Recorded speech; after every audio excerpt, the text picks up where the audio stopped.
Steph, si Marco, and sa dulo si Lou. Tamang pakyut lang ang mga ababang nasa ere. Ito na video. After 2 hours mahigit, nandito na kami sa Hong Kong International Airport. And super saya kasi hindi ko ina-expect na magiging reality to. Like, dreams do come true talaga. Kaya, pag nangarap ka, buddy, ikaw, kung sino ka man nanonood dito sa video na to, taas naman yung pangarap mo kasi for sure, matutupad yan kasi sobrang sipag mo. After namin makapunta sa hotel, kumain muna kami doon, hindi ko na na-video. Nandito na kami agad sa Nyongping. Punasan mo muna sa labas, be. Super happy ko dito kasi nakapunta kami sa Nyongping na akala namin magsasara na siya.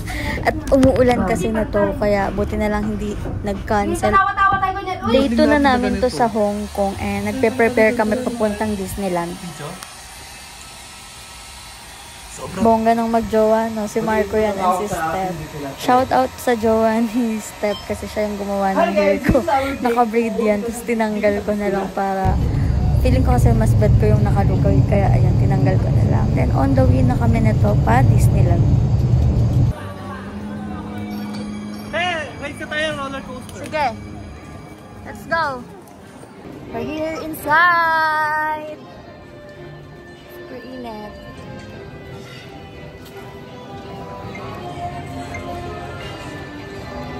Ito yung unang room doon pagkapasok mo sa Disneyland. And tinry namin siya. Ang galing nung nagtuturo. Drawing ang tao. So, ito na yung hinihintay namin. Ito yung parade. And 2 PM siya nag-start.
Hikit na ito kasi hawak yung phone ko, kaya pinibam niya na lang yung phone.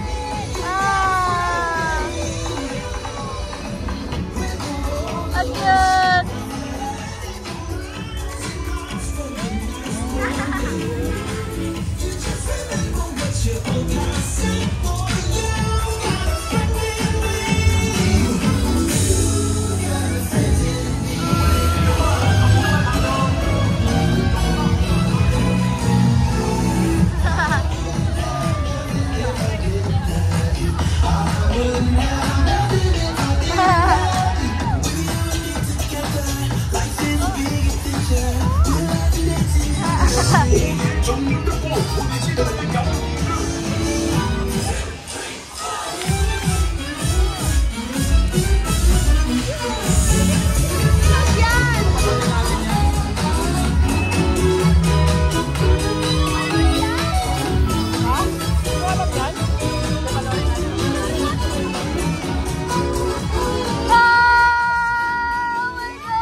Wala pa momento, Steph.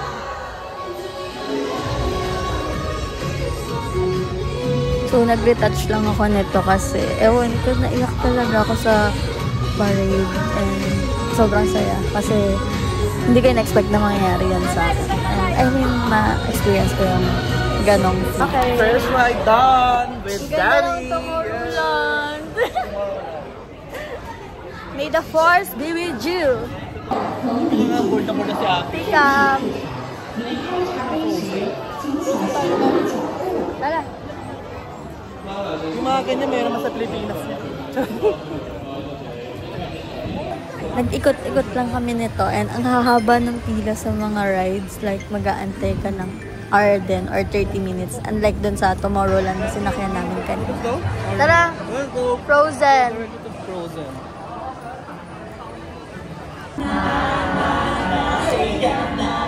That was great. Okay, one more time.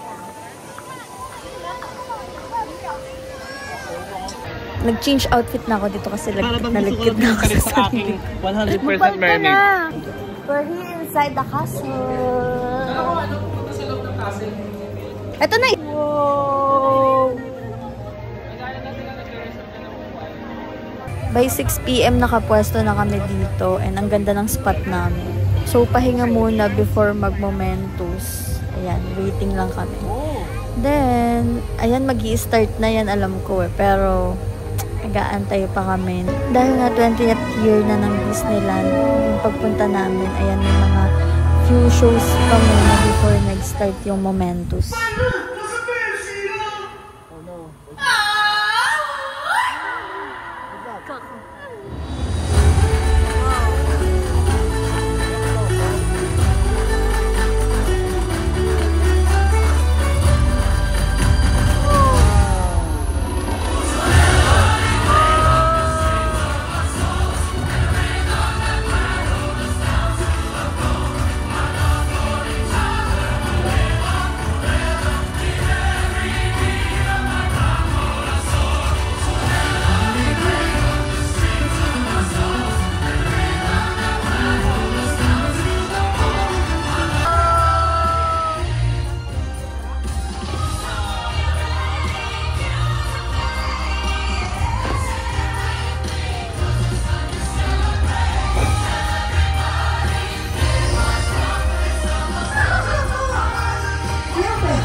So, after namin mag-Disneyland, nag-food trip kami sa baba ng hotel. And ang sarap ng food. Wala kasi kaming kain that day.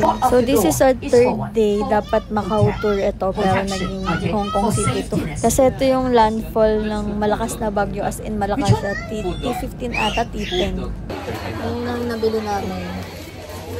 Worth? 1,000 plus. $200. 100 sa akin, 100 sa akin. So, ang mahal lang bilhin dito kasi mali dapat di kami bumili talaga dito kasi mura lang siya sa ibang store. Papunta. Recto. Mag-iinyam. Bakit? Mali, papunta. Pagod na ang mga oat. Nag-train na kami nito going back sa hotel. Sobrang convenient ng mga MTR ang tawag sa nila dito. Sa atin kasi diba, LRT or MRT. Kanila naman MTR. Finally, yung pangalawang bakehouse na binalihan namin is may tart na. Itong egg tart. And huwag nyo napansinin yung background sound. Sobrang sarap nito, promise. Sobrang pagod ako. Dito eh. Ganun doon.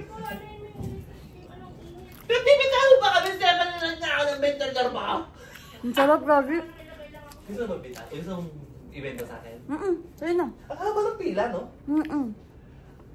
Ay, dito. Nasa Macau sana tayo Tikman ngayon. nyo. Ang bango. Tikman nyo, te. Paano pag natapon ko sa ano? Higaan. Kakakal na ganda. Sige, te. Ito na to eh, yung crab ball. Oh, oo. Sweet daw yan, sweet. Cover mo. Ito, mga crabs. Ayun, Hindi, ito. Nakain. Hindi kayo yung lumi. Nakakanya ba? nag-try tayo na. Bakit? Ito ako. Pwede ba isasaw dito? Pwede na. Iba yung sauce nito. Ito sa mga hot sauce. Hindi, sweet. Hindi ako no-sauce sauce. Gago yung silong. Hindi ako nag-halos, di ba? Dito tayo na. Ah! May tayo prutas ulit. Eh, paubos na eh. Bibili ako ng mangga. Sige, ikaw bibili. Gusto kong Magkano to? Malalaki yung mangga. Demi, libre mo naman kami din. Yung mahaba, patry ko mangga. Bili tayo mangga. Bili ako mamaya. Ano na? Libre mo naman kami ah. Pwede na yun. Yun na yun eh. Masarap pumuputok. Gusto mo yung pumuputok? Kilig-kilig ko. Ayaw mo. Puputok din to minsan. Pagpapay ko din. Nalukot na sa'yo ko. Parang ano nga yung ano yun. Wala Hindi, yun. wala. Parang wala nga, sabi ko. Sa... Ang masarap sauce. Baka tumulo. Tumakot ka. Ito lang. Mas masarap yung toyo niyan. Ako, dapat ko nakalagay. Masarap nga. Tingnan mo. Oo nga. Oh. Dali ko talaga pumili.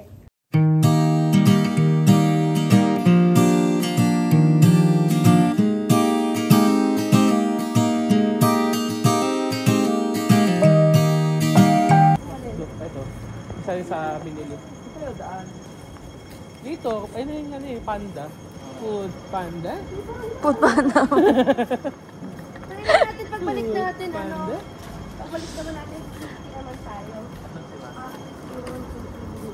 Kuya, ano ba ID mo? Hindi pili mo. Gano'n yun. Hindi ako nagpapadila ng poke kaya nga ako. Bibilaan niya. Sama, kikil.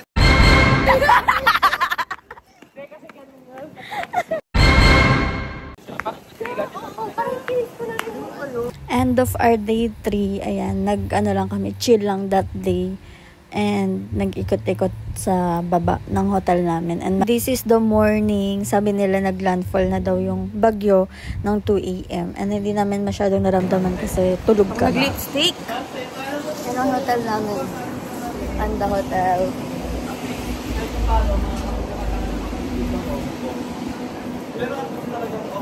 We're going to Mongkok and pang 4th day namin to. Nag-shopping lang kami sa Mongkok and wala nang bagyo kasi nakalagpas na siya.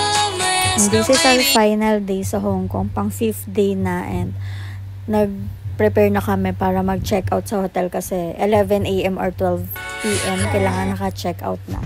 So, pwede naman namin iwan yung baggages namin dun sa baba, sa lobby.